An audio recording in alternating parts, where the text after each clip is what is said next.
Welcome to the RaceGuru Thunder Hour, brought to you by FantasyGuru.com, part of the Elite Plus Network. As always, we have the man, the myth, the legend behind the curtain. He's not behind the curtain for this podcast. Is Sean Engel. You can find Sean on X at SeanE247. That's Sean spelled the right way, S-E-A-N. No offense to anyone who spells it differently. And back this year, we got him. We got him more full-time with us. The brilliance behind the DFS play of DFS Marlin, Mark Hogan. You can find on X at DFS_Marlin. Gentlemen, welcome to the NASCAR season 2025. It's here. We're going racing, guys. Let's go racing, boys. We're there. Can't believe it's here. Let's get it. Yeah, it feels like football just ended, too. Oh, wait, it did just end.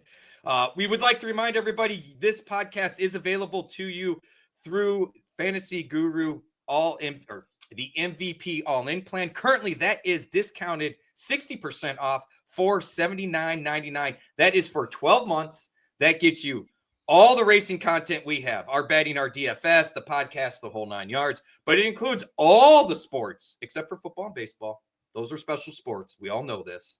But it gets you everything else. Hooray pucks on the hockey, the bearded one on college. I believe college football is still covered with that. Sean, correct me if I'm wrong, but I think our UFL coverage, is that a part of this, or is that a part of the football? I believe program? that is everything but the football and baseball. That's what I thought. NFL and MLB, right? I think it gets everything else. And hey, if you're not sure and you want to make sure you sign up for the right stuff, hit us up at support@fantasyguru.com. Ted and the team will take care of you, I promise. If you tell them what you're looking for, you tell them kind of your budget, you tell them what you do, they will hook you up with the correct plan. That's it for us as far as Fantasy Guru. We'll be talking about that some more, and you can find all of our content at fantasyguru.com. Mark has incredible UFL content that's dropping. Sean is behind just about every podcast. No, he is. He's behind every podcast and live stream we do. Tons of content out there, and I'll say this much. There is not a site out there that has more content than we do. I can't even consume our own content. But beyond that, gentlemen, should we drop the green flag on the 2025 season or what? I think it's about time, but you know what? Let's get ourselves started here. But even though this is technically the first official race of the season, we did have one exhibition race beforehand, the Clash at Bowman Gray. And you know what? We all saw that race. Let's touch on the Clash here for a little bit before we get right into the rest of Daytona here. How about a few quick thoughts and reactions on the Clash? What do we think about it, guys? I think racing at a real racetrack makes all the difference in the world for the quality of product that we get to watch and see. Both the LA Coliseum and Bowman Gray are both quarter miles. They are super small for NASCAR standards. NASCAR quit racing at Bowman Gray back in 1971, I believe it was.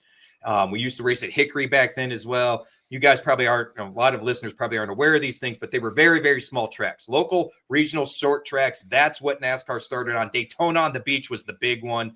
So that all changed. So they thought it'd be cool to be at the LA Coliseum. And in all fairness, look, NASCAR's raced at in Chicago at Soldier Field.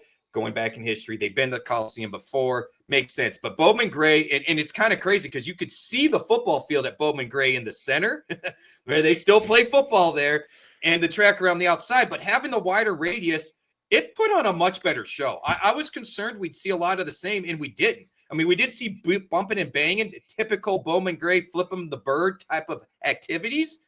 But hat tip to NASCAR for making this change. They did a great job at the track. They made some excellent upgrades that the series that race there weekly are going to love, the modifieds and stuff. And I thought it was a good show. And Ty Gibbs, I have no idea how you weren't in more pain after you doored the heck out of Justin Haley and got all four wheels off the ground. But hey, that's what people sign up for when they go to Bowman Gray. That's the madhouse for you. And you know what? That car was flying mad, you could say. Totally flying It mad. was. When he was like, yeah, it wasn't too bad the next day, I'm like, I don't believe you, buddy. Mark, let's get your take on the Clash. What did you think of racing at Bowman Gray there? I enjoyed it. I thought it gave us a little taste of the season, right? It wasn't the full, to me, it wasn't the full experience at the end of the day, but it did give those like Hall of Fame type of preseason game vibes. I enjoyed it more than the Coliseum as well. But I am looking forward to like a true. It's not that it's not a true track, but a more standard raceway. So I'm looking forward to the season starting. It was a nice little taste. It kind of felt like an exhibition, like not that it was staged, but it always kind of has that half go feeling to it, in my opinion. But I'm looking forward to this weekend now. So this will be the real deal. Yeah. Overall, I thought the Clash was a lot of fun. I actually enjoyed the racing there. You could see drivers going forth and making moves, beating and banging. It really lived up to its title as the Madhouse, I say. So really enjoyable stuff overall. Now, guys, would you want to see the Clash return to Bowman Gray next season? Would you be for it? Yes. Yay or nay? Yay. All right. I'm good cool. for it too. Absolutely. I'm also in agreement with that as well. A few more quick questions here for the Clash. What do we think about the results of the top 5 there with Chase Elliott winning over Ryan Blaney, Denny Hamlin, Joey Logano, and Bubba Wallace? How about that for that top 5?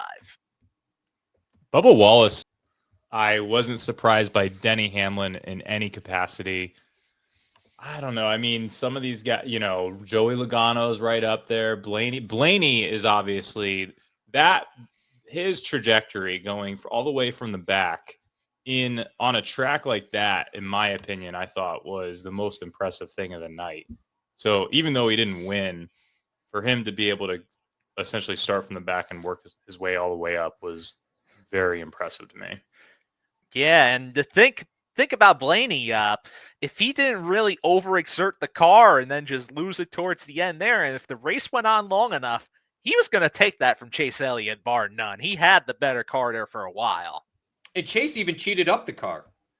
That's what I thought was interesting after the fact. There's no penalties or anything because, it's an exhibition race, but he even cheated up the car a little bit. I believe they were low on tire pressure. But I'm with Mark.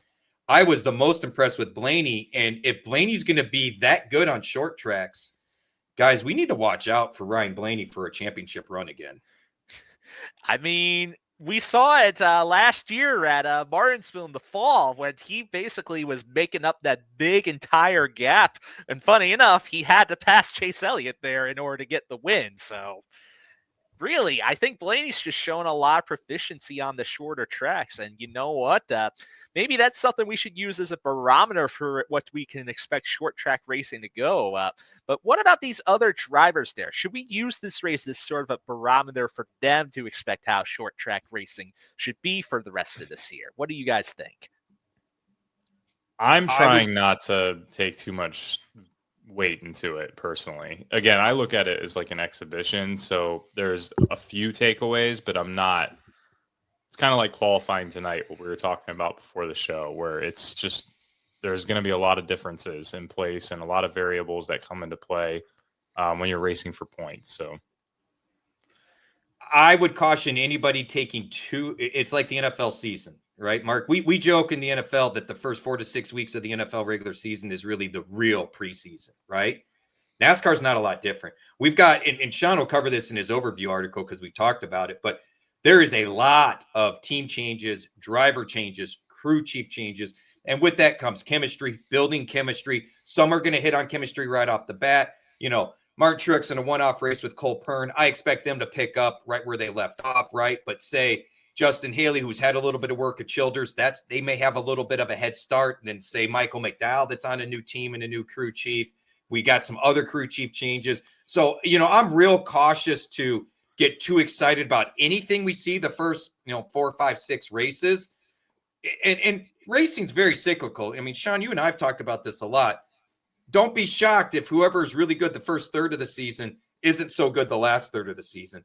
And who struggles at the first third of the season, like Penske last year, and is really there at the last third of the season. And I think what happens is not that teams get complacent, but when you're running well, it's hard to find extra speed.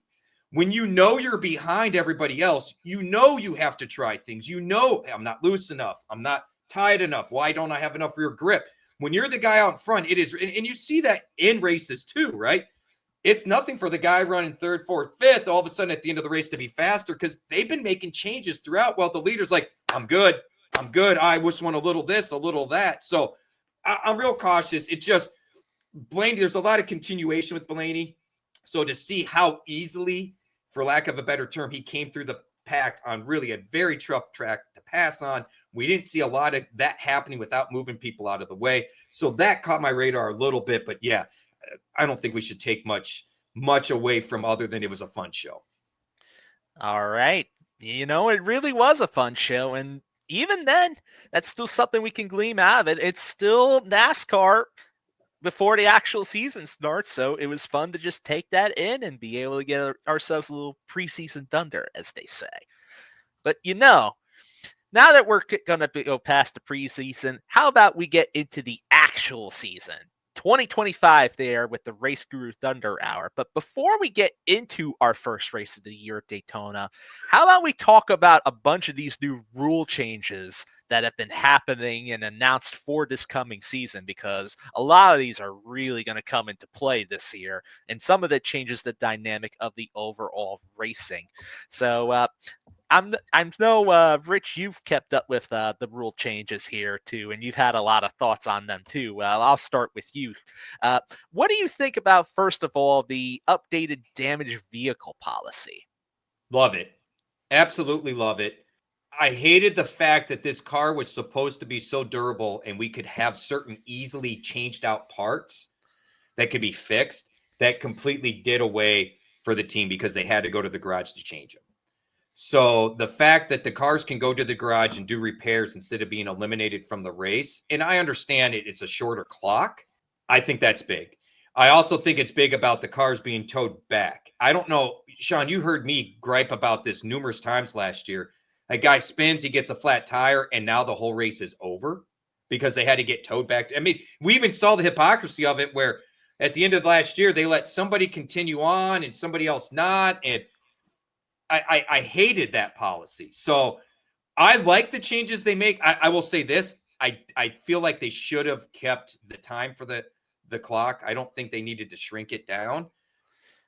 But I come from an era, Sean, where we used to see him Bondo and duct tape the heck out of the cars and put them back on the track. I mean, I remember watching Dale Earnhardt at Bristol without an entire front of the car make up a lap when he was 3 laps down.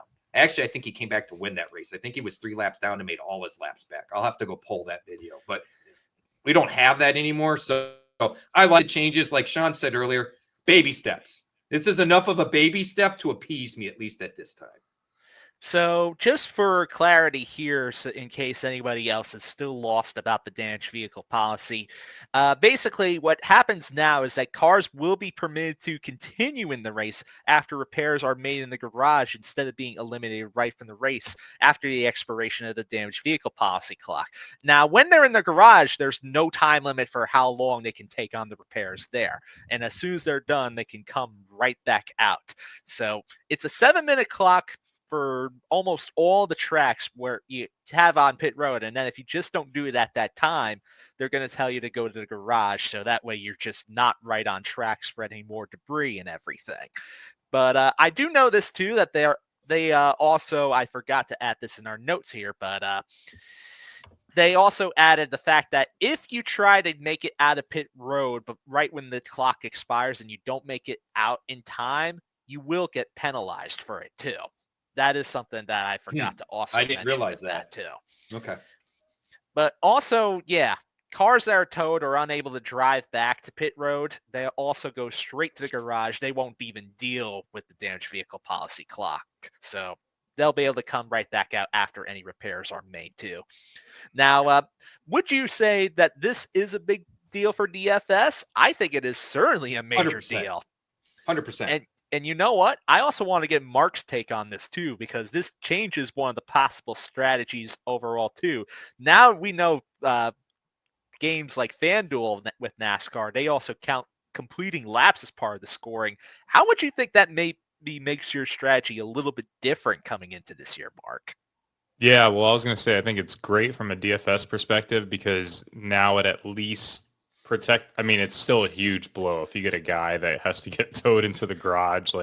But if that happens at the end of the race now, and there's already 5 other cars that can't make it back on and they're out, that's the difference possibly between cashing and not cashing. That's the difference between being a top 5 lineup towards min cashing versus not min cashing, right? So it's still a huge blow, but if we can obviously keep our money, I'll take that. Double our money, I'll take that. So from a DFS perspective, I think it's great. I think it also makes me think about playing on FanDuel a little bit more. Like you said, you have a guy that can continue to progress through the race. That still gives you those points. It doesn't hurt nearly as much as it does on DraftKings and helps even more. So it actually protects against the downside a lot more on FanDuel. And you don't have to worry about Rex as much as DraftKings. 100%, and really couldn't have put it better. I think a lot of people are underestimating the fact of the impact that just this change alone is going to make to DFS this season. I could already think of like certain kinds of tracks, like short tracks, or even some tracks that maybe even Daytona here. If somebody gets wrecked out early, but they're able to come back, and then they're able to get up towards a lap where they could pass all those cars that get involved in a bigger wreck later, that could be a very big difference maker right there. You know, we get those 20-car pileups. What's to say? And we've seen it where guys aren't that damaged, but they get stuck in the grass or they have flat tires. They get towed back to the garage and there's nothing really wrong with the car. They were out of it before. Now, all of a sudden, maybe instead of having 22 cars not back on the track, we get 18 or 15 that aren't on, and we get, 7, 8 of them that do get to go back on. So I do think it's huge for DFS. Very much so. I think out of all the different potential rule changes, that is the big one right there. But let's talk about some of these other ones, though. Let's talk about the playoff waiver eligibility next. So we do know we've had a lot of talks about this last season with the whole playoff waiver situation about drivers being able to make it through the playoffs or not with waivers. Now they made some changes to this where there's now going to be some cases where if a driver gets a playoff waiver, it will eliminate the ability for drivers to carry playoff points into the playoffs. Any playoff points that they've earned up to that point is null and void, and any ones that they will earn to come will also be null and void. So what do you guys think about this change here? Go ahead, Mark. I mean, this is something I'll still have to process. I'm not quite sure if I have a strong opinion on it one way or the other. I feel like this is almost applicable to what happened last season. It wasn't was it Chase Briscoe or was it Dylan? This is Kyle Larson rule, as they call it. Oh, okay. Yeah, this is basically a Kyle Larson rule is what this is. Interesting. Well, I mean, if you're going to make a rule around a guy like that, it's good for the sport, I guess. Permission to speak freely on this one, Sean? Sure. There is one other point I'm going to want to add after you talk about this too that I think is also important to hit, but go ahead first. Enough. I think it's horseshit. So here's my problem with it. This is specifically because of Larson missing the race in Charlotte, okay? And the reason I say it's horse pucky is, you can get out for health related. So Chase Elliott skiing or snowboarding and blowing out his leg or whatever, he gets that waiver. But because Kyle Larson decided to try to do the Indy 500, he ain't get a waiver. Here's my thing. Get rid of the waiver. Just get rid of the waiver.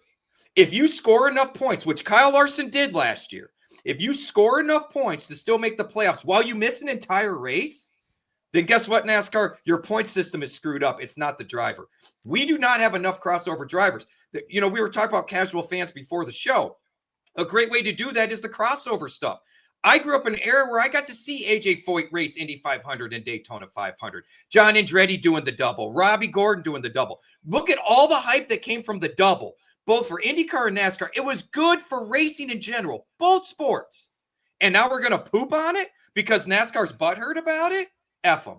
I think it's horse crap, and I want nothing to do with it. As far as I'm concerned, NASCAR gets the double bird for me on this one. And I mean, like we talked about, I'm a casual fan, and it is complicated to follow. Like, I'll sit there and I really need the broadcasters sometimes to walk me through what exactly is going on with the playoff race, the race within the race, as we talked about. And, it's like if you go live to this race, you're trying to attract new fans. People show up midway through the season and everyone's talking about all these crazy things that are happening. And you're like, this guy's in first. That's all I know. And so for me, I just, if you're trying to bring in new fans, if you're trying to increase viewership, there has to be a way to simplify all these little rules here and there. It's hard to keep up with the waiver system or the chart, the extra charters and even tomorrow the duels, like, oh, this one race we're gonna do it this way, but then all these other races we're gonna do it the other. So it just seems like there's not enough continuity and not enough simplicity to actually grow the sport even more. That's, I think, my issue with it. I don't disagree with either of your guys' takes with this. Really, I do think having it be simpler and easier to understand is always better.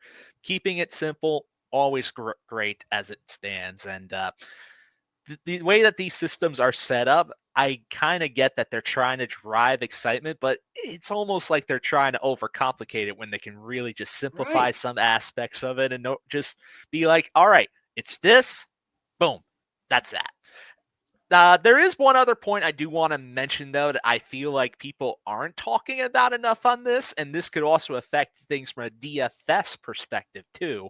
And that's the part where if you get suspended and that you get the waiver, that's going to get rid of all your playoff points right there anyway, because that falls under the criteria of getting rid of the playoff points.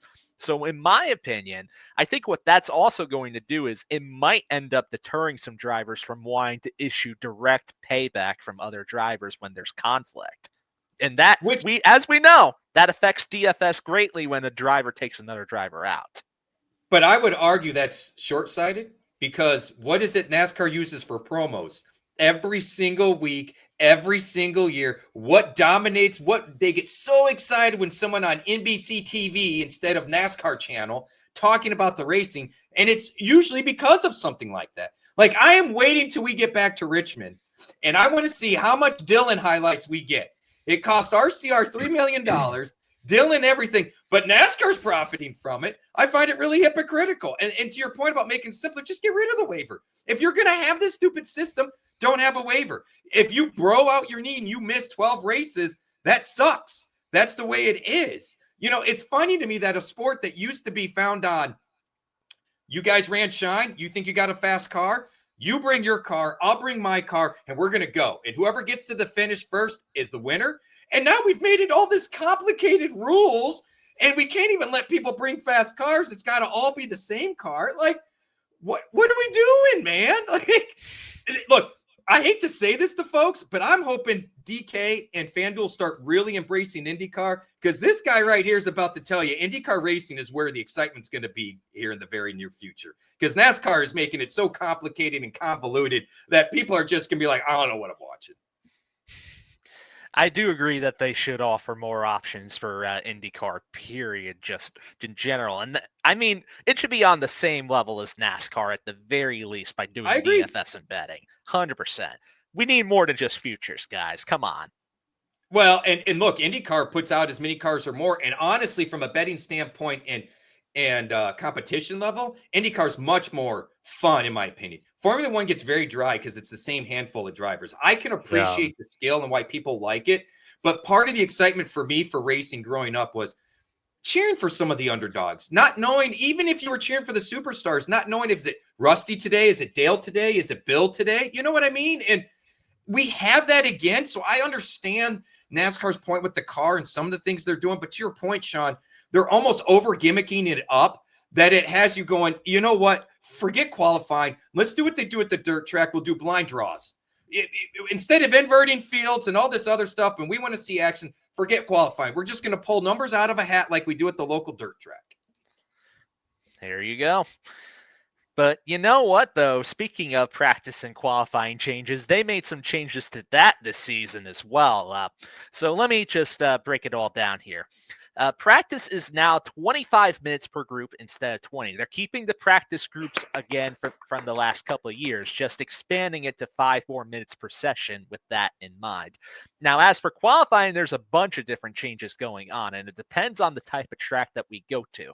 So qualifying is going to be single round, 1 lap qualifying at all tracks, except for super speedways and except for short tracks, and road courses also works a little bit differently too. So each track type has a unique way of qualifying, you could say now. Super speedways, as we are dealing with Daytona this week, it's going to be 2 rounds of qualifying there. So you're going to have basically just like the past couple of years where each driver is going to try to lay down 1 lap and get the fastest time. Top 10 will be fighting it out for the pole individually by themselves in the second round, while the first round sells positions 11th on back. Now, as for short tracks, it will basically be 1 round, but best the 2 laps for qualifying. Best time takes it right there. And then as for road courses, it'll be group qualifying. So it'll be just like what we've already seen, except at the road courses in the past couple of years, except it's only just 1 round and the best time takes it all. Could we make it more confusing, Sean? I mean, I feel like some of this is simple enough when you break it down, at least, but it's not the simple list. Let's put it that way. Here's my thing. We're putting cars on a track. Just make qualifying. Having different rules, to Mark's point. So the casual fan's going to tune in, or maybe they just assume the casual fan's not going to tune in and don't care. But I mean, this is just, I mean, to your point on Daytona, by the way, Jimmy Johnson is locked in. He made it on time. So here it is. We haven't even run the duels, but we do have some locked in because of time, because if you're so fast of the whatever group, it's just so confusing, man. I mean, think about the fan for this week. They go, let's say I'm a fan. I'm like, hey, football season's over. I need to find something to watch. I am going to fully immerse myself in the Daytona 500. I'm going to watch every single event. I'm going to watch qualifying. I'm going to watch the duels. I'm probably, as a fan, coming out of that weekend saying, cool, it's going to be the same thing for next week. And then I'm going to find out next week. No. Oh, it's like a whole different sport. I mean, obviously it's still racing, but it's like a totally different structure next week. So, well, that's why they put Atlanta as the second race of the year now, because then it will actually be the same for a week. And Atlanta used to be the second race all the time. Yeah. I hate they changed it to a super speedway, but whatever. And here's my other question, Sean. What is NASCAR calling a short track? Because we don't seem to always get agreement from NASCAR on what is technically a short track and not a short track.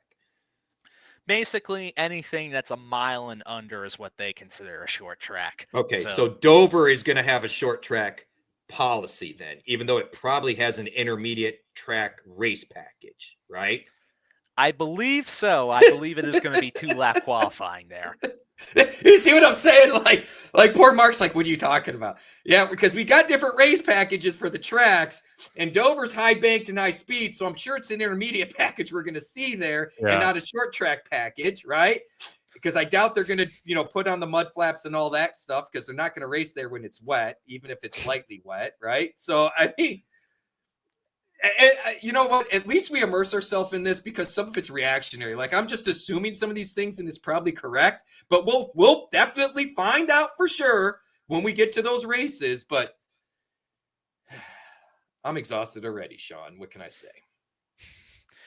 If anything, at the very least, the 2-round qualifying did get kind of cumbersome having that every week. I totally agree. I'm 100% with you, man. So in some ways, this is a step in the right direction. It's not all the way there, but it's a step in the right direction.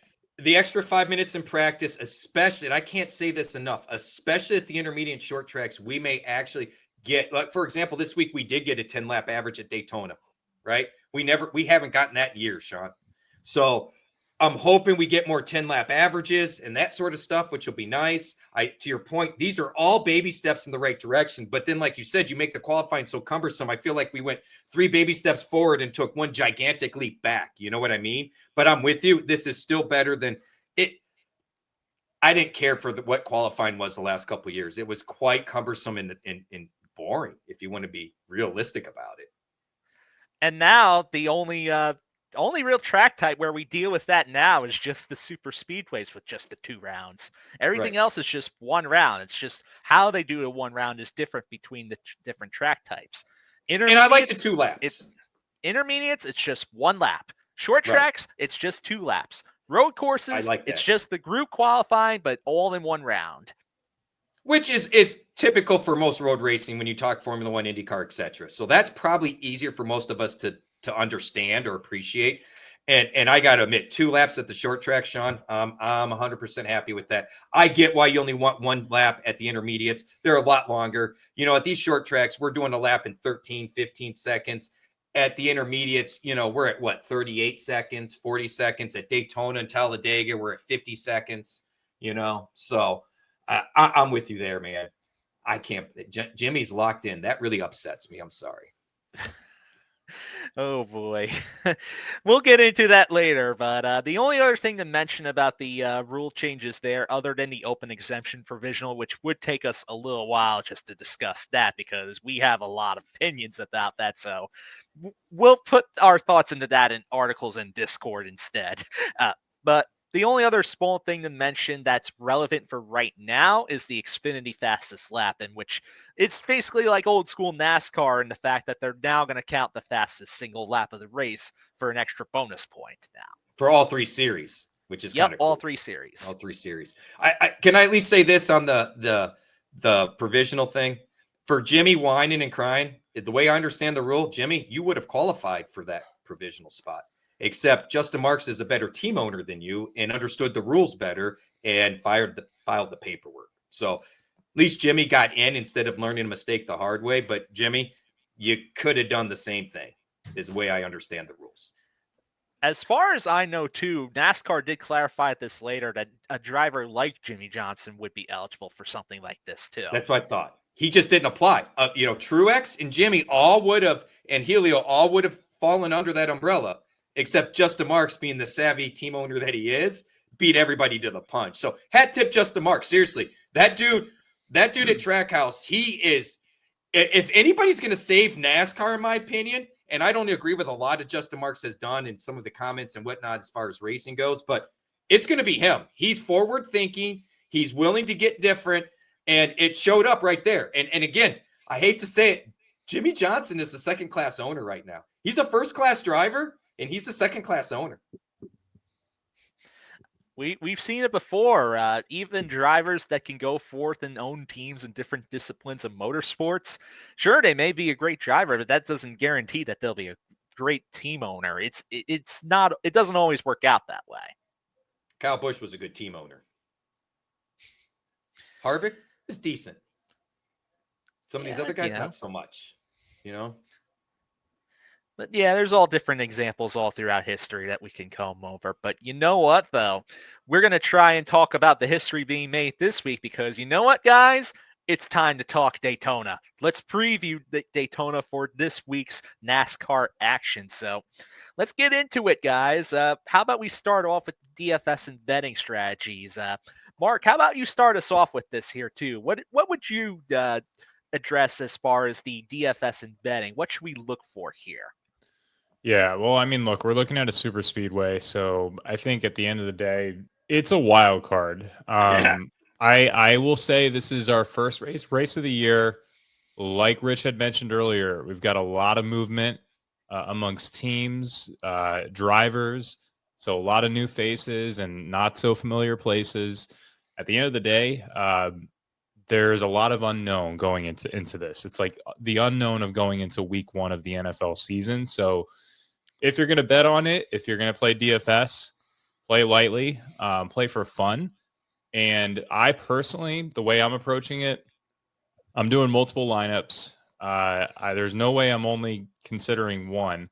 I'm probably also super speedways. This is the type of race where you can leave a lot of money on the table because there could be 10 cars that don't finish the race. And maybe that's not the case now with some of those new rules. But I mean, it's a super speedway. Anything can happen. A lot of guys can get knocked out here.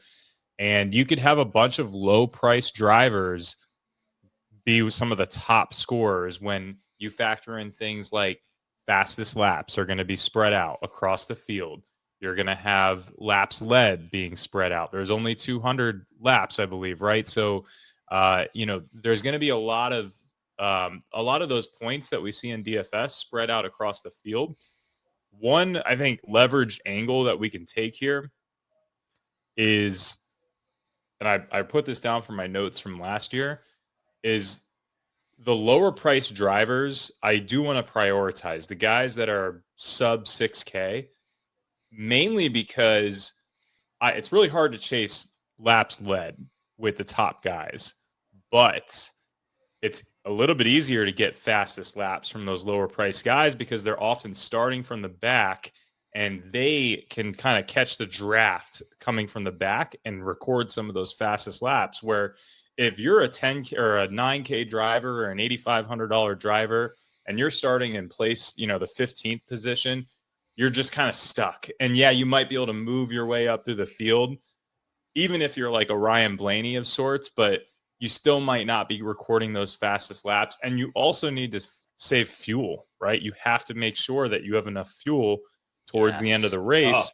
So those guys are going to be coasting up there. A guy like Logano is going to be kind of, treading water a little bit. So I think the guys in the back, we have to consider for some of those extra bonus points. And it's going to be spread out. But when you're a $5,200 driver, getting 10 fastest laps is a game changer. Big time. Very much big time. The fastest laps at Daytona, Talladega, and to Atlanta too. Really, we should call them the best drafting laps. That's what it is. It's 100% the draft. And to your point on fuel, look, Denny Hamlin talked about this ad nauseum last year. Everybody's running half throttle. And they're doing that because they want to limit as many pit stops and the time on pit road as possible, because you can pass a lot of cars on pit road if you only take 7 seconds for fuel and the guy behind you needs 8 or 9. That 1 second in pit road could be on the track 6 positions. So 100%.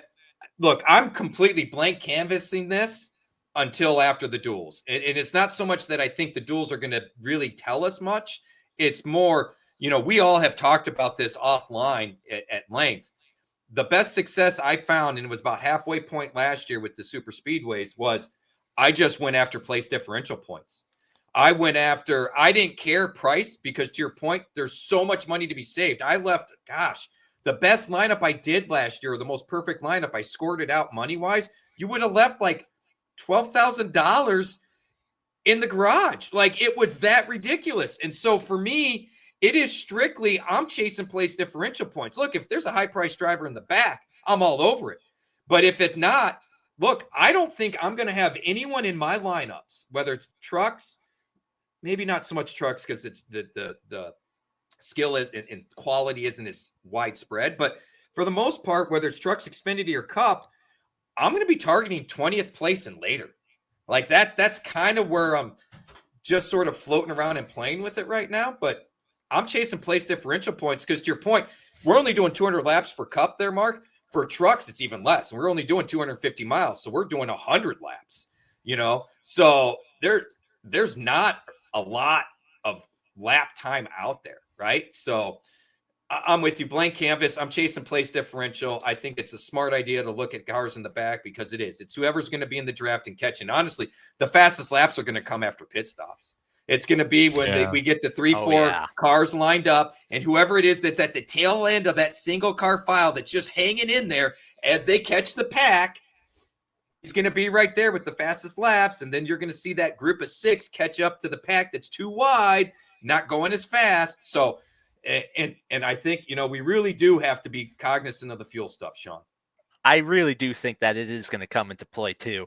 Not even just about the whole pit stops aspect back too with the distance, but also in the pit stops in mind with pitting with other drivers too. Yes. Because depending on who you pit with too, if you want to pit with a big enough group so you can be able to get that draft so you don't lose too much time or end up falling a lap down, because then if you pit with like 1 or 2 other drivers and then the rest of the pack doesn't pit with you, you can very easily be freight trained and lose a lap that way.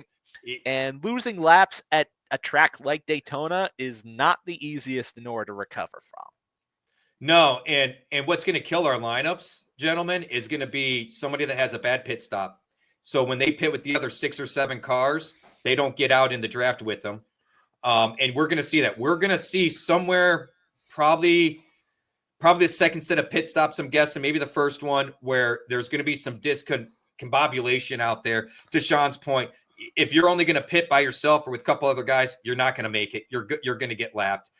You're going to want to pit. And that's why the manufacturers were so cognizant about, Chevy wanted 2 groups. This is our first group. You guys are coming in together. This is a second group. Toyotas, we're all coming in together. That's why that comes into play. And it's going to be frustrating because something like a dropped lug nut, right? Or the fuel can didn't get connected right, or it fell off the jack, or he slid a little too far forward, so they had to roll him back a little bit. Something like that is going to kill somebody's DFS lineup because that driver went from being a contender to not at all. 100% agree. And you bring up the manufacturers too. There's also another interesting strategy that I think we should also discuss if the circumstances allow it too. Depending on if all the drivers from a manufacturer end up starting towards the rear, I think it's not a bad idea to consider maybe stacking like a bunch of different Fords or a bunch of different Toyotas or Chevys. Yeah, if they're all together, especially if they're all going to work together and come up with the same amount of positions with place differential and everything. Not a bad call to consider too. It's also a good way in order to be different because usually a lot of different lineups you see at Daytona or Talladega or Atlanta usually are varied between all the different manufacturers as it stands too. Speaking of different, this feels like a race where you get a guy like Denny Hamlin come in with like some sort of contrarian strategy, and all of a sudden he records 20 fastest laps or 30 because he pitted when everyone else didn't, and so he's just flying by everyone when he comes back out for like 20 or so laps before a stage. So I think the drivers that we see take contrarian strategies, maybe a Ross Chastain as well.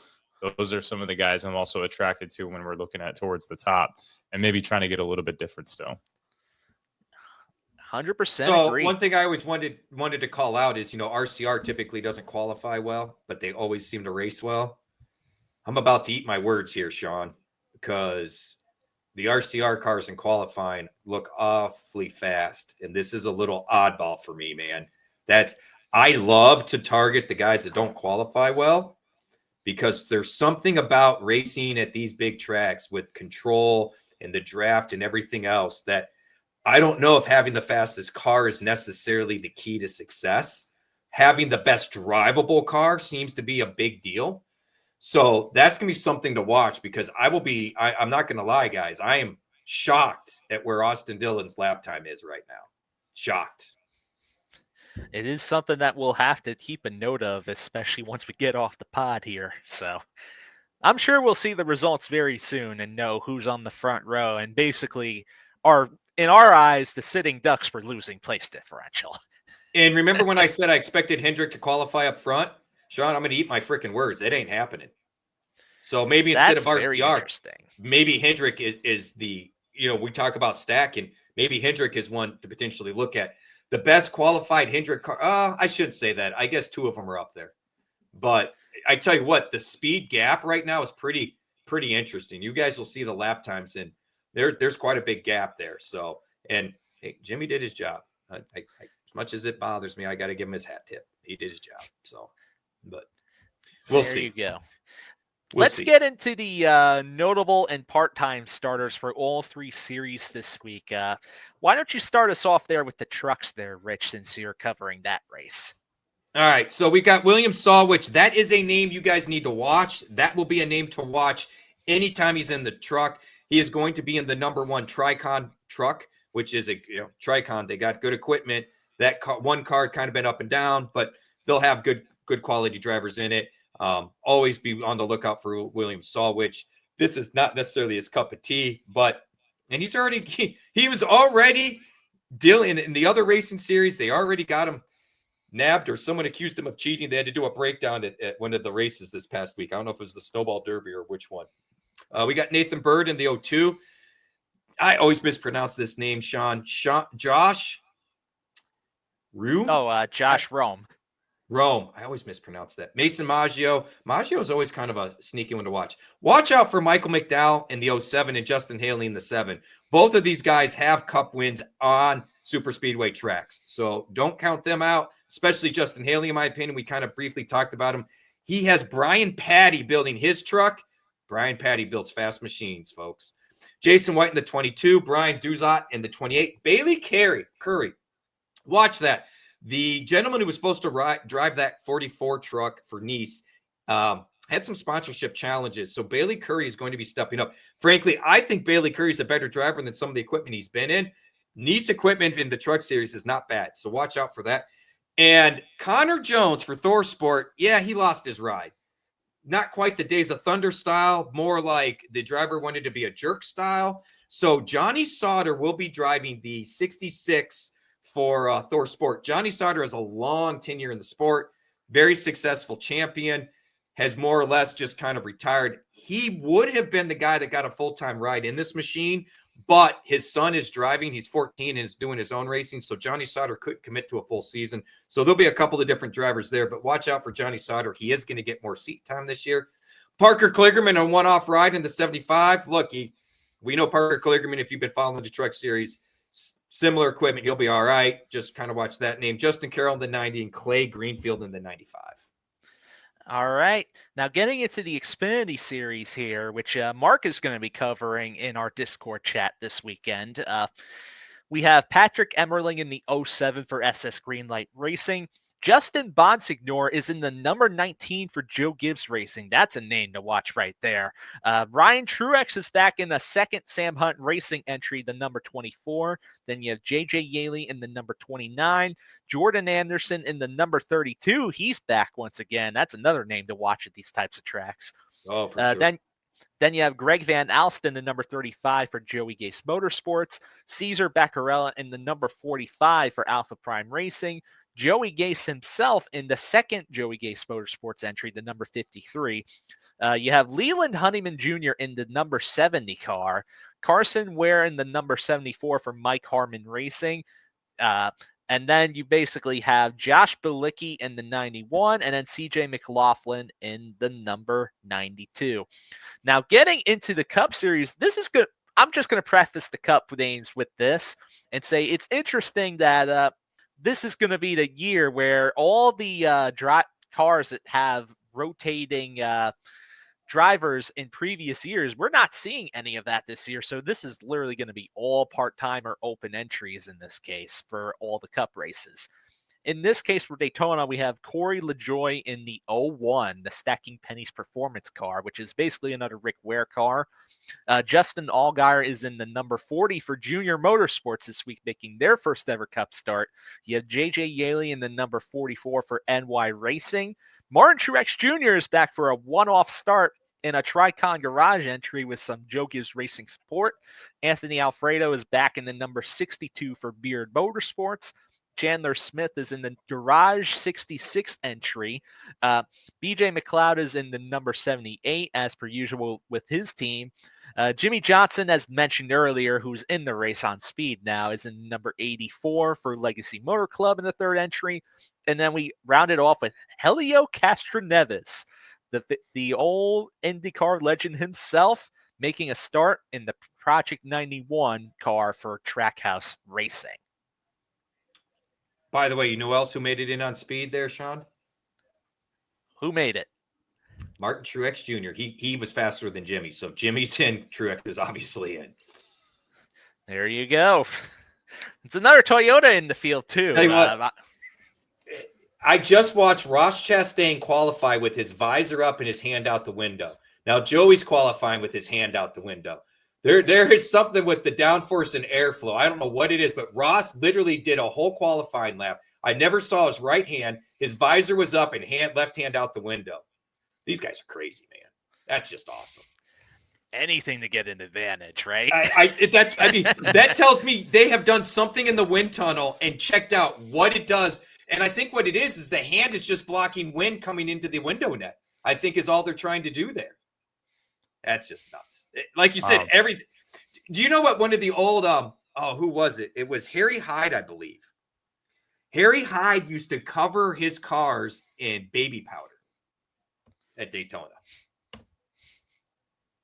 Cut resistance. He thought it cut air wind resistance. I am not joking, guys. You can look it up. Mark's like, Mark, we could have a whole episode on crazy stories about NASCAR, like Flaco Jocko, the monkey that used to ride around in the race car. Bet you didn't hear about that one. Exactly.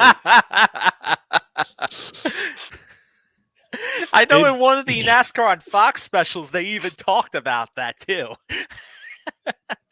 Or Dick I've never Trickle, heard that. Or Dick Trickle lighting up a cigarette under caution at Bristol. He had a cigarette lighter put in his car. I'm telling you, man. You want to hear stories about? Do you know what they used to do? Bring to it train? back. Put it right. Do you know what they used to do to train, Mark? They would drive around in their pickup trucks with the windows up and the heater on as high as it would go, and would drive around that way. That's how they prepared for driving these race cars, man. I'm telling you, NASCAR's history and stories are so much better than what they've been giving us lately. Like, it's just disheartening. But there's some good ones, man. I tell you what, do you know how Dale Earnhardt Sr. got his first chance to drive at Charlotte? No. Willie T. Ribbs was in a police chase, and he was supposed to drive the car, but obviously with the police chase, that didn't happen. And you might think that's the only police chase, but at Darlington, after the race one time, one of the drivers, the feds were there for him, so he just drove out of the track. Took off. I mean, come on. How come we don't have that now? Like, that's how you bring in new fans. I mean, right? Or maybe you should talk to him about the time when a fan actually stole the pace car and ran it around the track.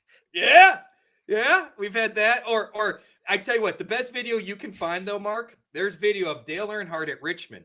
He can't see out the window, so he unbuckles himself. This one's good. Is hanging out the window, driving the car as he's wiping the windshield. I shit you not, man. And there is great video of it. Remind me sometime. I'll get you the link. It's absolutely incredible and worth seeing, Mark.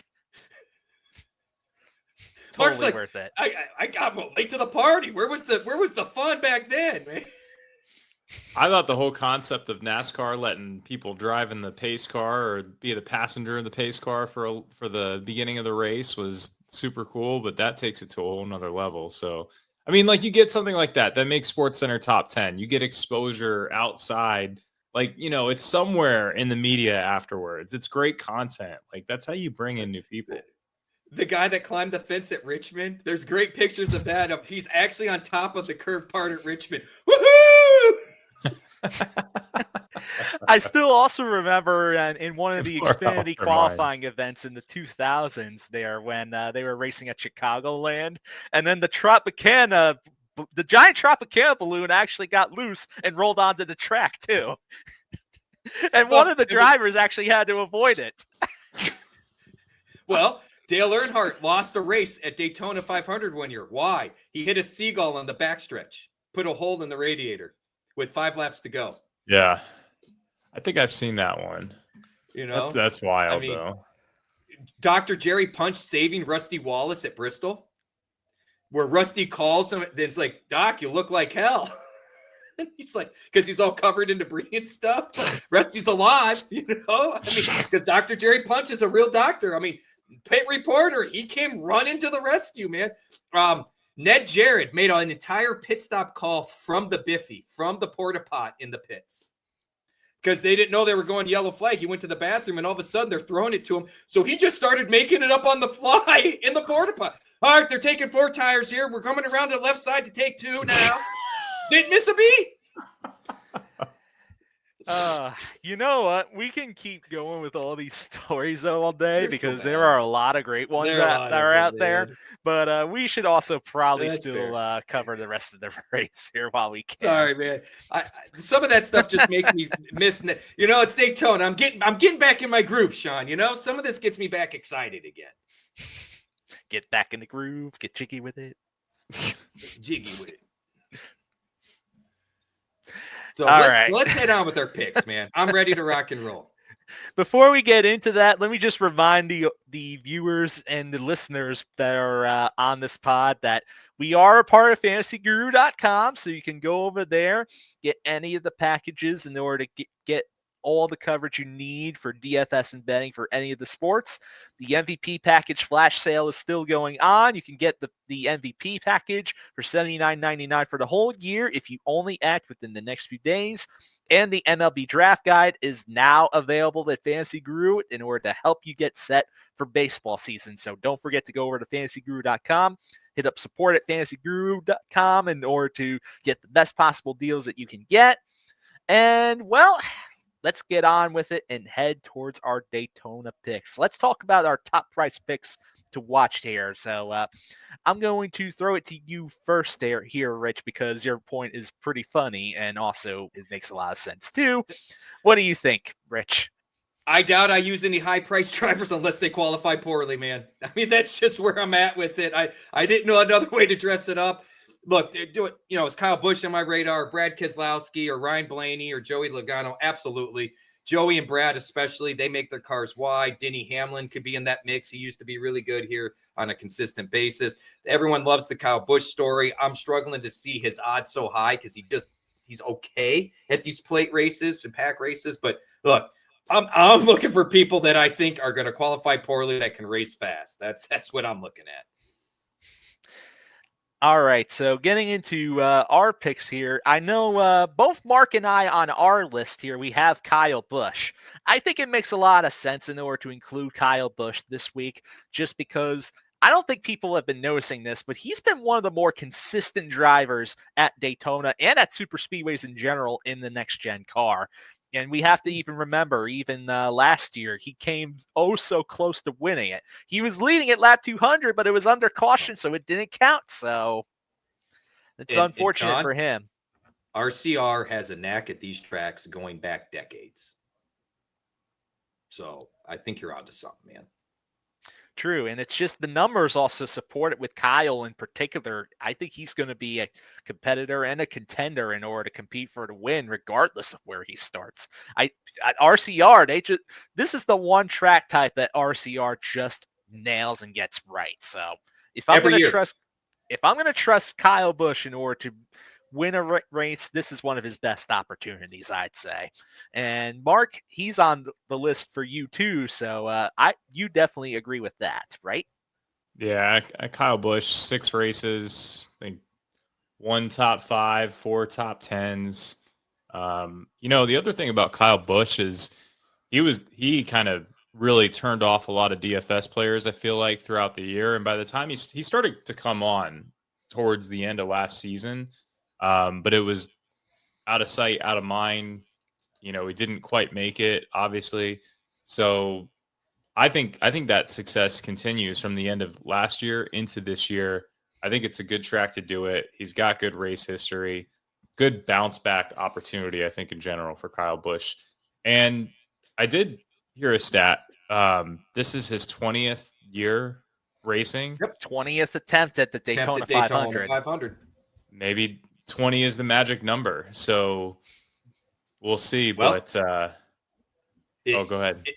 I would say it was for Dale. The reason that's a big deal to folks, it was for Dale Sr. and it was for Darrell Waltrip. There you go. Two guys that have had a lot of success in NASCAR overall. Dale Sr. during the 90s won every race this weekend except for the 500, like literally for 10 years straight. That's part where the 20 sticks out to everybody. There seems to be this mystical, thing about it. So. And let's not even mention the obvious connection that Kyle is driving for RCR just like Dale Sr. did. Sr. was, right. That's why I said there's a story here behind Kyle, so I get it. I didn't realize he was so good in the next-gen car. I have a bad habit sometimes, Sean, with these guys that drive so long of looking at the whole picture and forgetting I really need to be better about focusing lately, especially with the team changes and the car changes. 100%. The next gen stats really matter because it's a different type of car compared to the old car. It's way different. Drivers will even tell you that right there. Yes. Denny did a great breakdown of it lately, by the way. But go on, Mark. Sorry, I didn't mean to cut you off. I was just giving you a little background on the 20 for you. No, that's great. I saw the stat, but I didn't know the full story behind it. So I've got Ryan Blaney and Joey Logano. I think both of these guys, Ryan Blaney for me, like we talked about with him in the Clash, I think the success continues. He's got a chip on his shoulder. I think a lot of people are questioning, whether or not he should have truly got this. I think last week showed he's got a freaking car. So I like Blaney a lot. It comes down, like you said, though, take all of this with a grain of salt because qualifying place differential, it's going to be a massive factor when it comes to who we're slotting in here. Joey Logano, though, is one of the more savvy fuel savers in this field. And especially on a track like this, I just see him sitting back, hanging out in P15, P14, and then all of a sudden, towards the end of the race, here comes Joey Logano. He's in the 8th spot. Another caution. He's in the 6th spot. All of a sudden, he's in the 4th spot. All of a sudden, the last 5 laps, he's in it to potentially win the race. So we'll see. But My only point towards Joey Logano in particular is that when it comes to these types of tracks, he is stubborn. He is one of the most stubborn drivers that will absolutely, even he does not like to hang around in P15 at these tracks. He only wants to be at the front and he wants to lead laps. Even the numbers show this too, because when you look back towards the next gen era at all super speedway events, if you combine all of them together, he's led more laps than anybody else at this kind of track. I was going to say, if you wanted me to pick one driver I think that might lead the most laps, it's probably Joey, Brad, and Denny are the 3 guys that consistently push to get to the front. And if you will hear him talk in interviews, all 3 of them have the same opinion. They feel like the safest place to be is at the front ahead of the mess. Now, Denny will. If Denny gets mired in traffic, he'll bail. He'll bail. But if he thinks he can get to the front, Joey and Brad, you will not see them ride around. Those 2 guys will go all out to get to the front. And you want to talk about 2 guys that make the car really wide. Joey, I have never seen a driver go lane 1 to lane 3 as quickly as Joey Logano does at these tracks. So I like the Joey Logano call, but Mark, I would say you ain't going to see him ride around the 15th. You're going to see him leading laps. And he is going to be a factor and a focal point. In fact, I think he made the top 10. I just saw the top 10 as far as making it to the next round. So I'll have to double check that. But I like the Logano call, but I'm with Sean. I think you're going to see Logano more likely be in the top 5 than not. Frankly, the reason he hasn't won the last couple times, he's been in 2nd and 3rd and been the guy that got ping right across the track. Or really, when you even look back towards his finishes at Daytona or Talladega, he's been boom or bust. He is going to be a complete risk if you try to even use him at this type of track. It's not for lack of trying. He does have the speed and skill to get there. It's just he doesn't always close it out because he sometimes gets involved in wrecks, sometimes of his own doing even. Do you think that, though, is a good DFS opportunity? Because if he is a risk, if he is boom or bust, the ownership probably won't get out of control on him regardless. He's also placing high. So the place differential might not fully be there, but if he goes from 10th or 11th or 12th to 1st and records 30 or 40 lead laps and it's only a 200 lap race. That's why I think it is a good play, Mark. Whether the ownership is there or not, you are a much better expert on that. But to your point, if it's a boom, it's also going to come with a bunch of laps led. And it's probably going to come with some fastest laps too. So I do like it. We as players have to understand this is racing. Things happen. If you're going to swing for the fences, which we recommend, especially at times in events like this, just be aware that you may strike out, right? Yeah. But I do think it's a smart, savvy DFS play because if you were to ask me who has probably the highest ceiling, it's probably Joey Logano because he will be up front. He will have fast laps. And regardless where he starts, he's going to get the car to the front. Oh, absolutely. I don't discredit that one bit. In fact, I think Logano is definitely worth taking a shot on for at least some lineups. It's just you got to understand the risk that also comes with using him too. And that's the thing that I think I wanted to emphasize there. But speaking of other drivers, though, I have 2 more on my list here. We already touched on one of them a little bit with Brad Keselowski being there for me. This is another race that Brad K has been trying to win for the longest time. He's come close a couple times, but just hasn't sealed the deal. Those RFK cars, if you're not going to get a Penske car into your lineup, if like the circumstances don't allow it or there's not place differential, I'd like to get an RFK card as my next best bet because those RFK Fords are usually very, very fast at Daytona. And Keselowski, he's led his fair share of laps and had his fair share of solid finishes too. I like him a little bit more than Logano overall as a general DFS play because Brad has actually sealed the deal to finishes a little more often than Joey does. but I think you could kind of put them both in the same boat in a sort of respect too. Now, as for my last driver here, this is one that not sure if you guys were really putting on your radar that much, but I think you guys should, and that's Christopher Bell, believe it or not. I think that number 20 driver, when you look towards the numbers in the finishes, last 8 races at Daytona or Talladega, he's finished inside the top 10 5 times. He's got the finishes to prove it. And when you think about those Toyota drivers that are quiet but consistent, Bell's average finish is better than a lot of the other drivers in the field as well. So I'm expecting that number 20 car to be a sneaky play, especially if you're talking about top price drivers there and those Toyotas. You have to remember this too. The Toyotas aren't always the best at qualifying, it seems, within the past couple of years. So that could play a part into it too. I will say the Brad Keselowski call is excellent also, because I feel like every time I see Brad Keselowski at Daytona, the ownership level is single digit. For whatever reason, people aren't on him. He's had such bad luck at Daytona, and it's so shocking, Mark. If you go look at his stats at Talladega, which is a very similar track, it's night and day difference.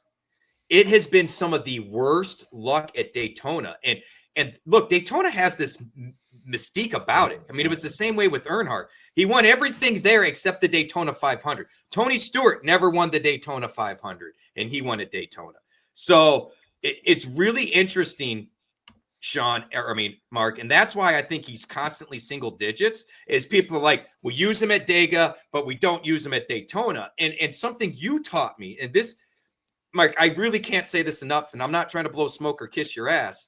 There was so much it took away from our combos at the Expo as far as chasing points, not places, right? And ownership. And I don't think we talk enough about ownership. And I'll be the first to admit, I am not very good at ownership. I've been trying to get better at kind of guessing. I haven't found a pattern. I mean, it's real obvious when Ryan Blaney qualifies last. Sure, you expect his ownership to be high, right? Because you expect place differential and all these things. But to your point, the low ownership on Brad seems odd, but I get it. Does that make some sense? And so from that perspective, I'm with you. Like, man, I almost feel like I have to build a line. If he's going to be single digit ownership, look, and I also like to play where I get to cheer. Okay. I'm not all about, we play fantasy with the guys we like, but man, I want a good reason to cheer for Brad. So I tell you what, having single ownership, pricing isn't outlandish. We know he can drive this style of track. We see it at Dega. Frankly, I think it's a good bet or a good angle. I love it. 100%. I love that play. And then what are your guys' thoughts on Christopher Bell? See Bell in order to pull a solid result too. I don't trust dirt racers at these big super speedways. I'm sure he will be fine. I don't know that I'll have a ton of ownership there. I won't have Kyle Larson in my lineups. I'll tell you that right now. I will let somebody. I hope Kyle Larson wins. You guys know, my wife used to joke with me, when am I going to get off the Kyle Larson bandwagon? But that guy has had nothing but terrible luck at these pack races. And I will be the first to admit, I don't think pack racing's real racing. So that's why I look at the Kyle Bushes and the Kyle Larsons of the world that I think are true shoes, that this is almost plays against their favor, because it's an equalizer for everybody else. When those two guys, they excel at driving on the edge of out of control. So, Bush, I could see because of the 20-year and the story, and I didn't know necessarily about him in the next-gen car, although RCR, most of his races in the next-gen car have been with RCR at this point. So that comes into it, but I think Brad's a great call. We'll get to – I've got 2 names noted here that I didn't put in the sheet, Sean, just a heads up in the next tier down, so I'll make sure I note them. You guys will see it when you catch some highlights from qualifying. But, look – if you're gonna do something at Daytona and Talladega, having low ownership is gonna be a thing. I don't know that you can cash. There'll be plenty of chalky lineups that will cash even in tournaments. But to your point, Mark, you like to play to win. You don't play to just limp into the cash zone. You play to win. We're going for right? first, man. It's just like racing. If you're not first, you're last, right? I mean, it's the same concept. And that's why I'm just going to tell you there too, because of also the ownership prospect as well. That's also why I love Bell this week too. Not just because of That's his fair. consistent finishes, but also too, people aren't going to think of him as somebody that could potentially win this race, especially with Toyota's track record at Daytona and Talladega races. They've only won once at this track type at Daytona or Talladega specifically since the next gen car was introduced, and that was with Tyler Reddick last year. But Bell, he's been quite consistent enough, and I think he's got a bit of a knack that people aren't talking about, that I think he might end up being a sneaky good play, and that I think is going to be worth consideration. He's a sneaky elite driver, and we might have not saying that a year ago, right? I feel like he made a huge step last year. I think it's only going to trickle into this season, and he is tied with Kyle Larson for the favorite to win the Cup championship this year, believe it or not. They're both plus 550 on DraftKings. I believe that says something. Vegas respects him. So I don't see why not. And I would take, if I had to only choose between Christopher Bell and Kyle Larson, two of the leading Cup champion contenders here, according to DraftKings, I think I would take C. Bell in this race, because Larson is probably riskier, probably. Here's the thing. Larson is risky, but the ownership levels are going to be substantially higher than a guy like Logano. So that's my concern about playing a Larson, is I think he's riskier in a race like this, but also there's not really an ownership opportunity where you can go after a guy like C. Bell and get much lower ownership, like you said. I would take Bell over Larson for the championship run, not because I think he's necessarily better, but Bell is way better at Phoenix than Kyle Larson is.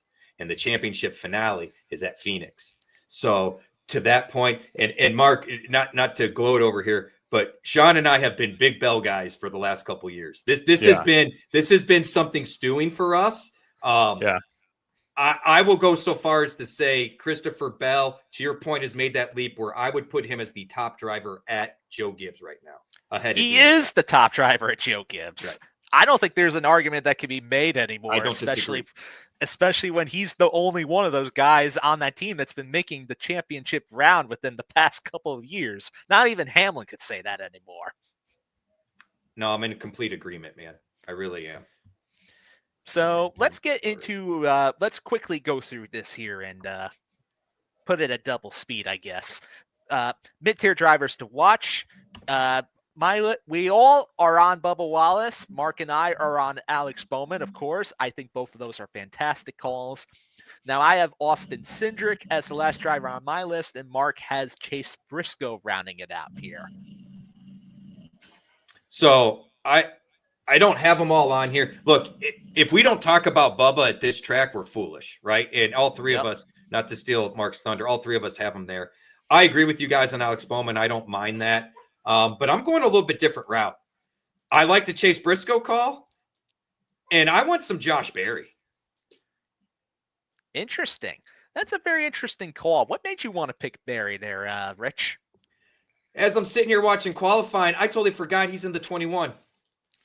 Oh, yeah, that's true. It is definitely a good car to be in. It did win last year with Harrison Burton in the summer race, after all.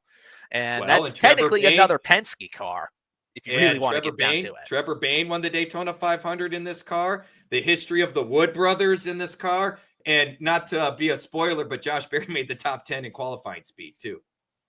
Ooh, wow. Interesting. But, here's the thing. He's young. So did Chase Briscoe. He was the fastest, by the way. Sorry, go ahead, Mark. No, well, okay. And the reason why I like Chase Briscoe, three races last year, 14th, 10th, and 9th. The mid-year race, he went from 20th to 10th. So, I mean, he's 8K. I think it's another ownership opportunity where we're getting a guy that the name is priced up. So a lot of people are going to overlook him and just pay the extra $300-$400 for some of those other guys in the 8K range. He's got good data from last year, but it's last year basically only. So it's like, what did he change last year? I don't know. But it seems like he made some sort of step here at Daytona, and we'll see what happens with that. But I think it's a good sign, like you said, if he's doing well in qualifying right now.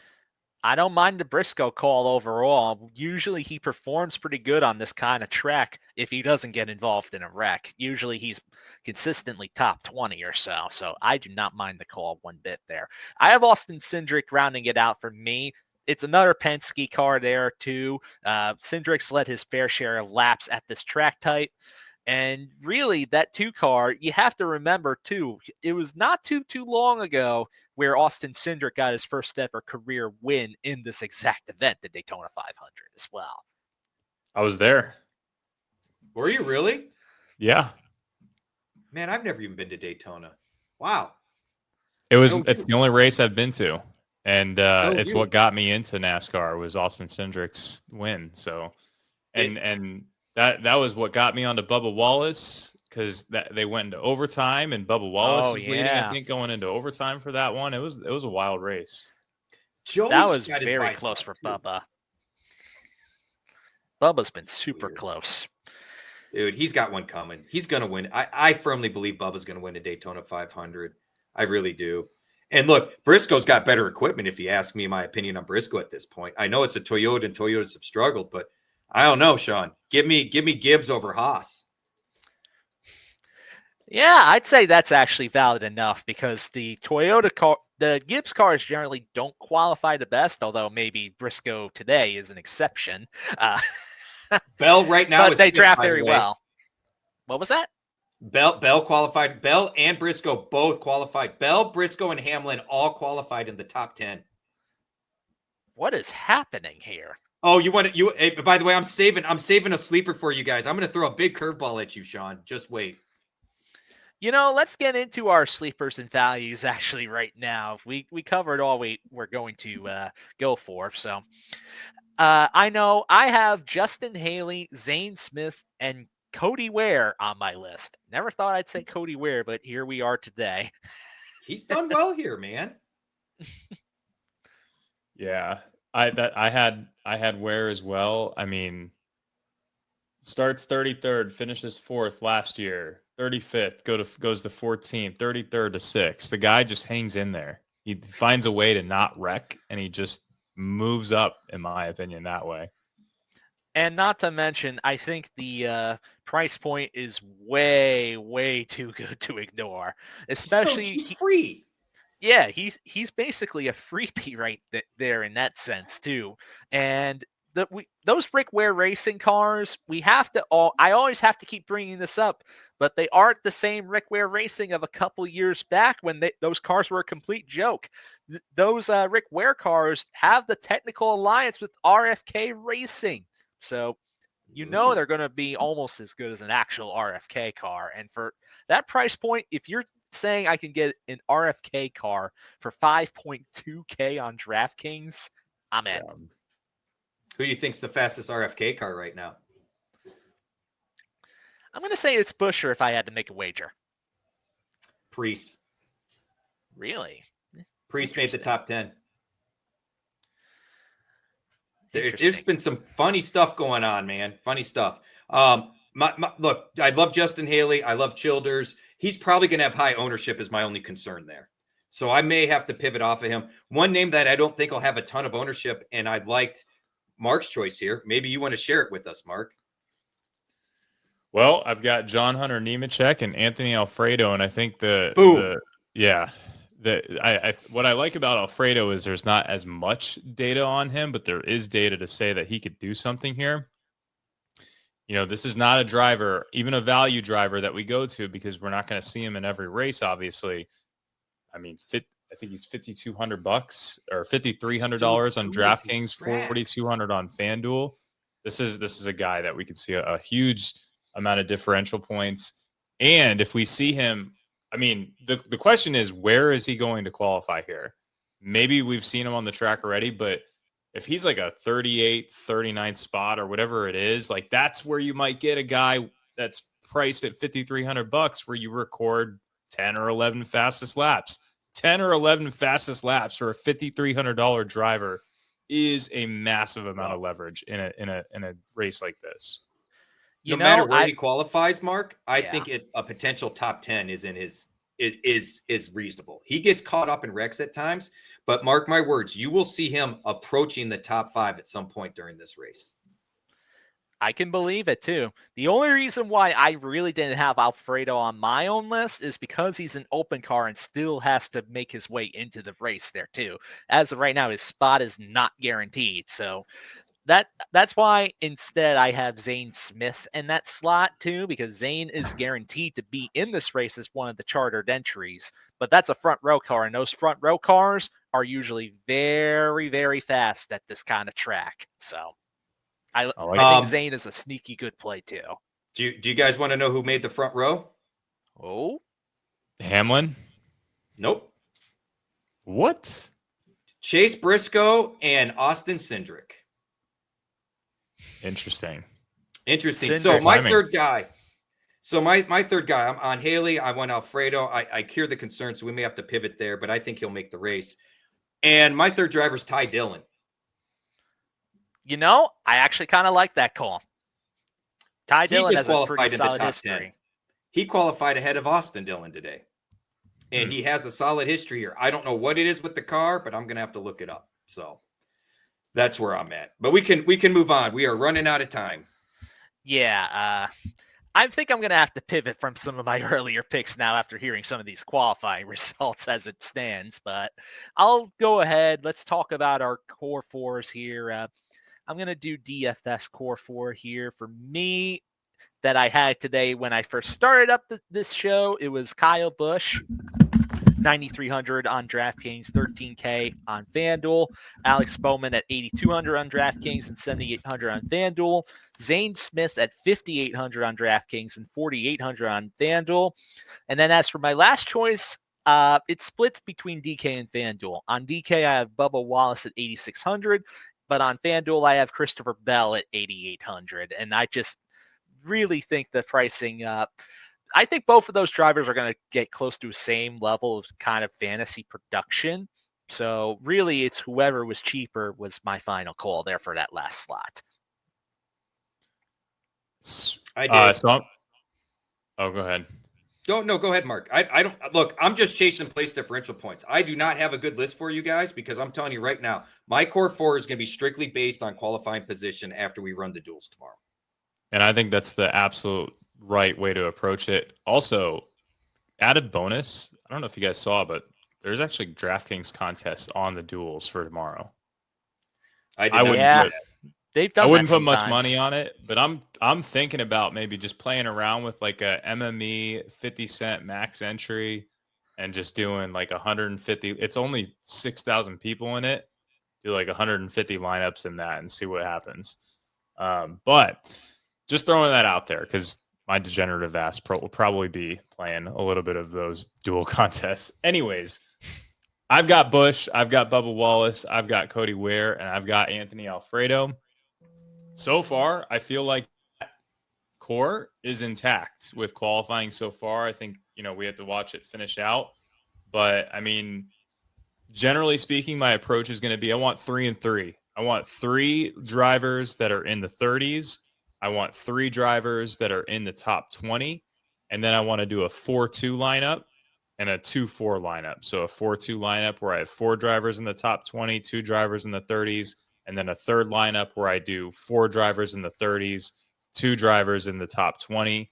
And then that 2-4 lineup, I want to make sure I leave plenty of money on the table, probably at least 5K. I like it. I like the strategy.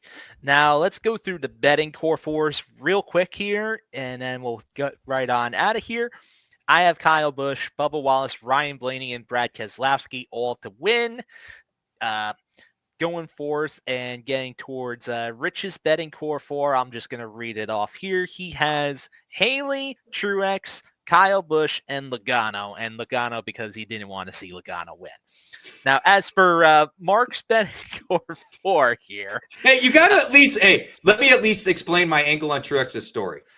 This is a one-off for Truex. Truex's father died about 2 weeks ago.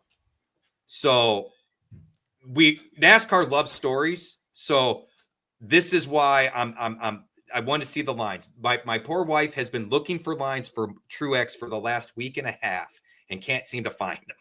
because they're not up yet. Hopefully after qualifying, they will be now. But I just want to put it out there that that's part of my angle on Truex. Fair. I think that's valid too. And you know what? Truex, he's had his fair share of decent results in the next gen car before. So I think there's some actual weight that you can throw down on it and make it make sense.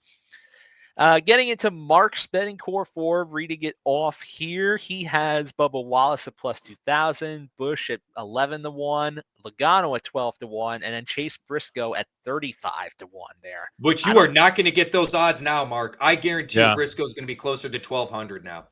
Yeah.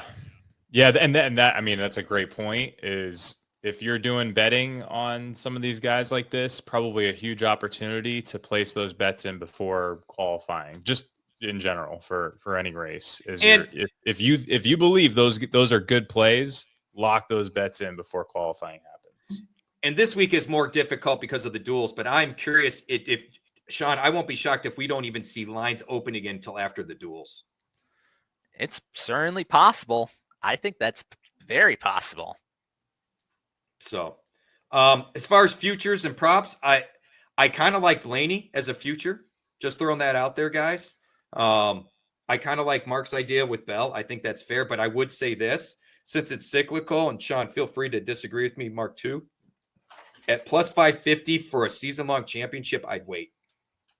Because last year at mid-season, I want to say, let's not use Logano because he was kind of a long shot to win, but Blaney kind of was on that path. I want to say Blaney was closer to plus 700 than he was 500. So, personally, if it's not someone with a really long odds that you want to bet for the championship, I would wait till probably after the Coke 600 before I'd start considering it.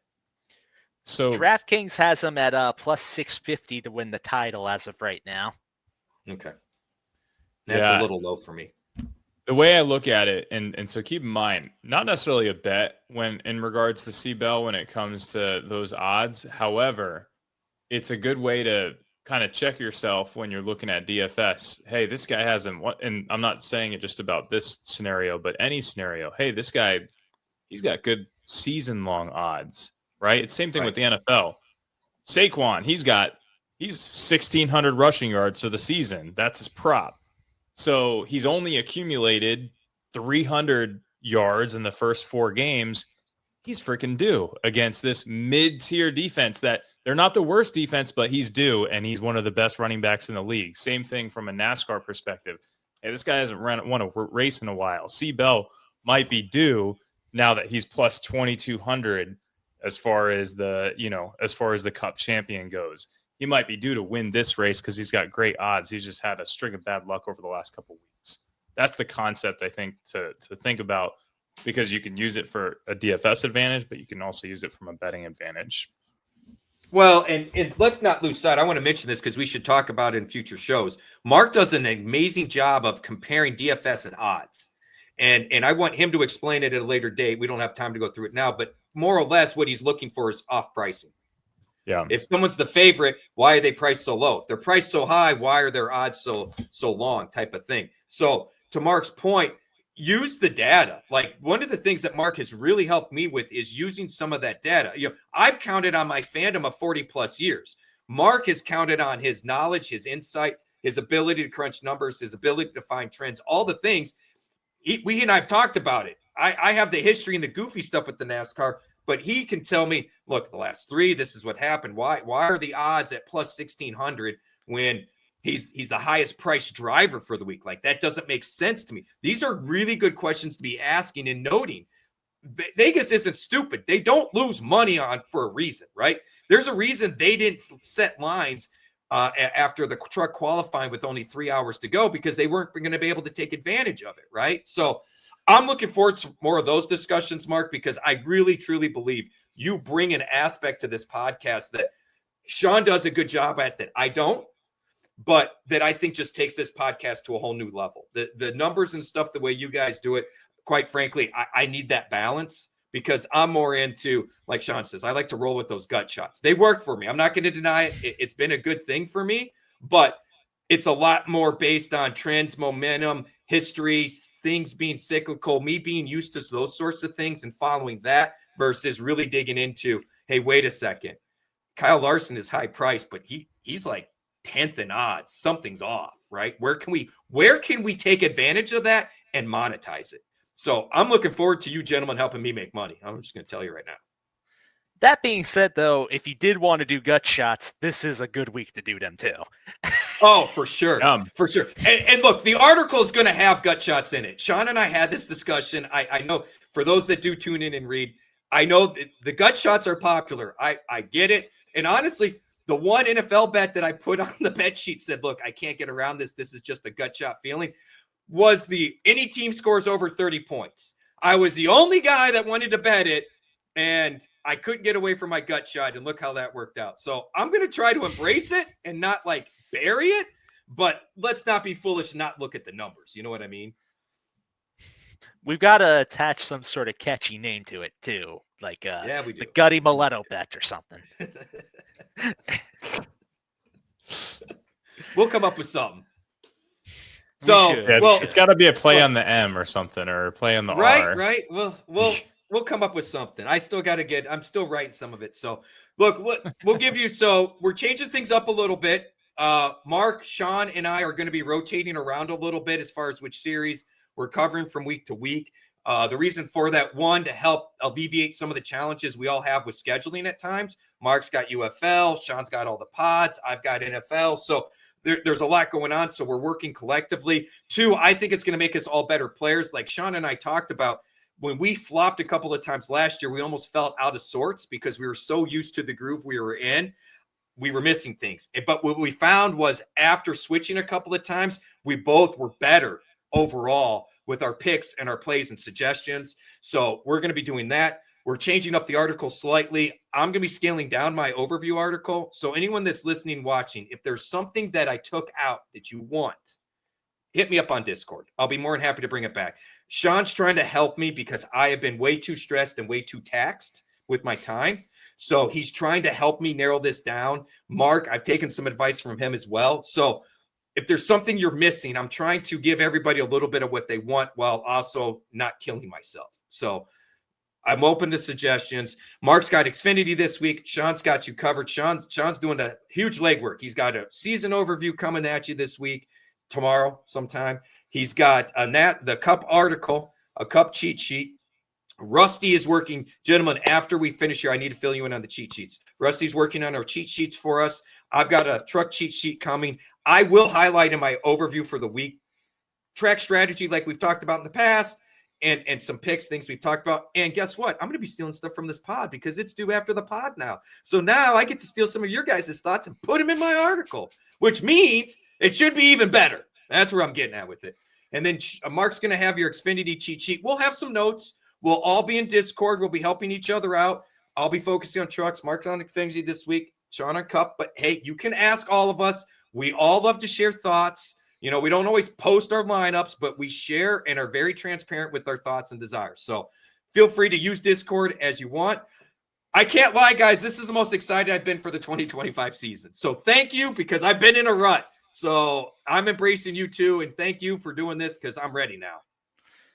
We're getting him his groove back. We're doing it, Mark.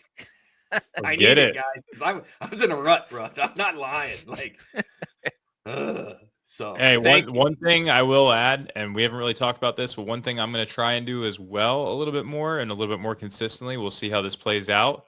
Is I'm going to try and start posting some ownership projections. So we'll see. There you go. See how it goes. I don't know if I can do it for trucks and Xfinity, but for Cup, that's going to be my plan. I tell you what, if you do it just for Cup, Mark, and I can kind of see how you're doing it and watching it, come later on this season, I will start to try to do the same for trucks. Okay. It's a lot smaller. Ownership gets spread out less. So I'm going to follow your lead on that. I love that you're doing that, and I'm willing to learn, man. So bring it on. And let's be honest, Sean and I have had this conversation. It's about 4 to 5 times the Cup lineups available as there is for trucks and Xfinity. So there is no reason to kill yourself doing something like that. Let us kind of help out with some of that. And like I said, Sean, you know, man, you've been dealing with me for football. I have been stuck, dude. I'm finally feeling it, bro. I can't lie. I'm ready. Let's get it. Let's do it. So And- behalf of Sean, yeah. behalf of Sean go Engel, ahead. you can find on X at SeanE247. Mark Hogan, you can find at DFS_Marlin. Don't follow me on Twitter at Fantasy Bosco. Trust me, it's not worth it. But follow all of our stuff at Fantasy Guru. Don't be shy in the Discord room. On behalf of FantasyGuru.com, the Elite Plus Network, till next time, let's go. Let's do it. See you guys all next time.